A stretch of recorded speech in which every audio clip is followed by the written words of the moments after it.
नमस्ते बच्चों। सावित्रीबाई फुले शिक्षण संस्थान की ओर से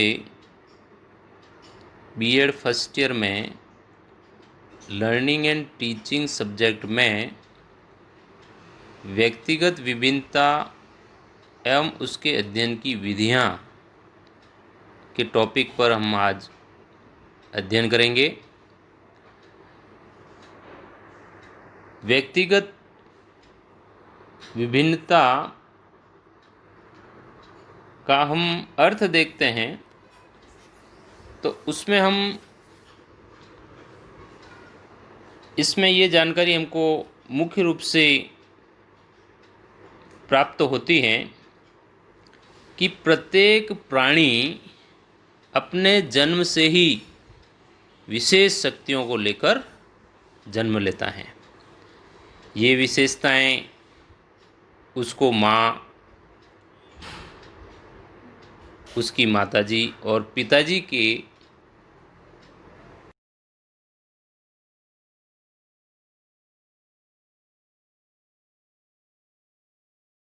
हस्तांतरित की गई होती है। इसी के साथ पर्यावरण भी छात्र के विकास पर प्रभाव डालता है। अतः यह स्पष्ट हो जाता है कि सभी छात्र एक दूसरे से भिन्न होते हैं।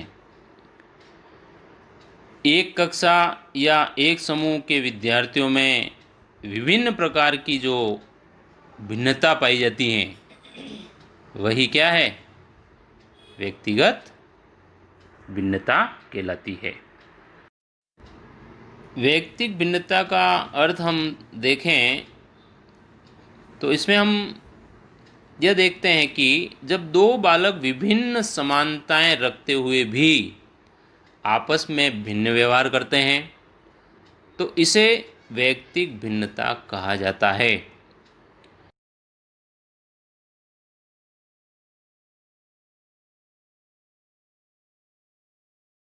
एक एवं संवेगात्मक अंतर पाया जाता है। इसी अंतर के कारण एक व्यक्ति दूसरे से भिन्न होता है। अतः कोई भी दो व्यक्ति समान नहीं होते हैं। यहाँ तक कि जुड़वा बच्चों में भी असमानता पाई जाती है। इस दृष्टि से ही व्यक्ति जो भिन्नता होती हैं वह प्रकृति द्वारा प्रदत्त स्वाभाविक गुण हैं।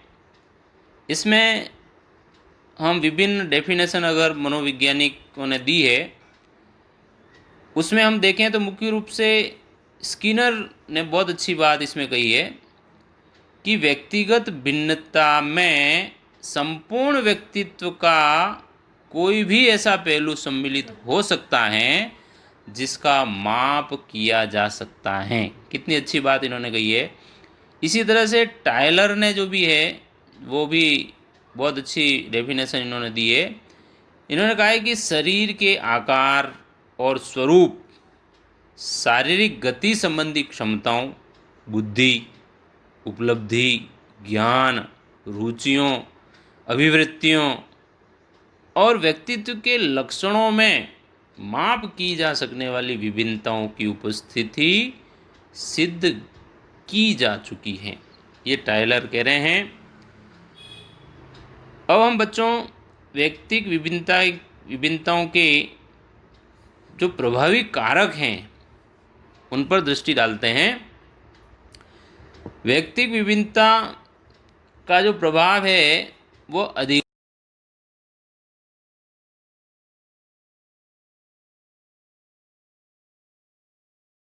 के आधार हैं। इसके कारण सीखने की क्रिया प्रभावित होती है। व्यक्ति विभिन्नताओं के अनेक कारण हैं जिनमें प्रमुख रूप से पहला जो कारण आता है वह है वंशानुक्रम। दूसरा आता है वातावरण। तीसरा आता है जाति, प्रजाति व देश। चौथा देखें आयु व बुद्धि। नेक्स्ट है शिक्षा और आर्थिक दशा। छठा आएगा लिंग भेद। इस प्रकार ये सब जो हैं वह वैयक्तिक भिन्नता के कारक कहे जाते हैं। इसमें अगर हम वैयक्तिक विभिन्नता के कारकों में स्वास्थ्य है, परिपक्वता है, आयु एवं बुद्धि, जैसा कि मैंने बताया, इस प्रकार वैयक्तिक विभिन्नता में वंशानुक्रम का बच्चों बहुत अधिक प्रभाव पड़ता है। वंशानुक्रम में सभी जीन सम्मिलित हैं जो एक बालक को उसके माता पिता से गर्भधारण के समय प्राप्त होते हैं। वंशानुक्रम एक प्रकार की वंश परंपरागत शक्ति है जिसके द्वारा माता पिता और पूर्वजों के गुण जो नवनिर्मित शिशु है, जो छोटा सा बालक है, उसमें स्थानांतरित होते हैं। वातावरण हम देखते हैं बच्चों, जैसे वातावरण का प्रभाव पड़ता ही है। व्यक्ति विभिन्नता का जो दूसरा महत्वपूर्ण कारक है, कारण दे रखा है इसमें,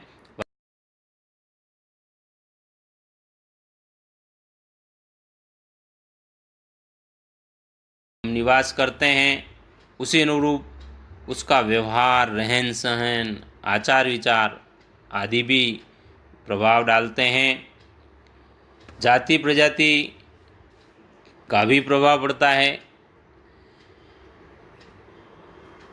उसके बाद में आयु व बुद्धि का भी प्रभाव पड़ता है। व्यक्ति विभिन्नता का एक कारण जो है वो आयु और बुद्धि है। आयु के साथ साथ बालक में शारीरिक, मानसिक, संवेगात्मक ये सब विकास होता है। उसके बाद परिपक्वता का प्रभाव, किसी बालक के जन्म के पश्चात शारीरिक एवं मानसिक विकास जो होता है वो तीव्र गति से होता है और किसी में धीरे धीरे होता है। तो कभी कभी इसकी मात्रा कम ज़्यादा होती रहती है। तो ये बच्चों क्या है, व्यक्तिगत विभिन्नता है। उसके बाद शिक्षा और आर्थिक दशा का भी प्रभाव पड़ता है। जिस प्रकार से शिक्षा व्यक्ति को शिष्ट और गंभीर विचारशील बनाकर अशिक्षित व्यक्ति से उसे भिन्न कर देती हैं, तो उसी प्रकार निम्न आर्थिक दशा जो होती है वो यानी कि गरीबी को सभी तरह के पापों और दुर्गुणों का कारण माना जाता है। गरीबी के कारण ही लोग चोरी, हत्या जैसे जघन्य अपराध जो है, जघन्य अपराध करने लगते हैं। तो ये सब बच्चों व्यक्तित्व की भिन्नताएं हैं। उसमें लिंग भेद है, जिसमें शारीरिक बनावट है। उसके बाद में बालक में जो कार्य क्षमता में अंतर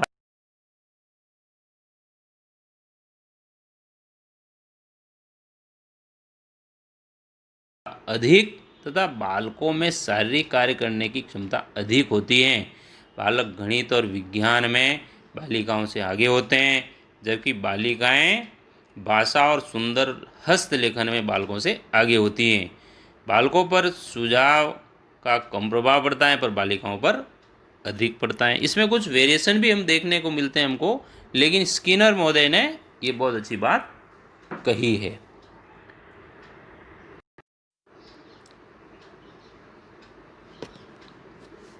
तो बच्चों, हम वैयक्तिक भिन्नता जानने की विधियों का अब हम अध्ययन कर रहे हैं। इसमें देखो, मुख्य रूप से व्यक्तित्व भिन्नता जानने की मुख्य रूप से 3 विधियां हैं। पहली है परीक्षण विधि, दूसरा इतिहास विधि और तीसरा है सामूहिक अभिलेख विधि। यानी कि हम परीक्षण के द्वारा बच्चे का आकलन कर सकते हैं। इतिहास के माध्यम से भी हम बालक के व्यक्तित्व की भिन्नता को जान सकते हैं। सामूहिक अभिलेख के द्वारा भी हम बालक की व्यक्तित्व विभिन्नता को जान सकते हैं। इसके अलावा वैसे तो व्यक्तित्व भिन्नता की जो मुख्य विधियां हैं उसका विस्तृत अध्ययन हम आगे के वीडियो में और करेंगे, क्योंकि प्रत्येक परीक्षण अपने आप में बहुत ही अलग प्रकार का परीक्षण है। उसमें अगर हम व्यक्तित्व भिन्नता को जानने के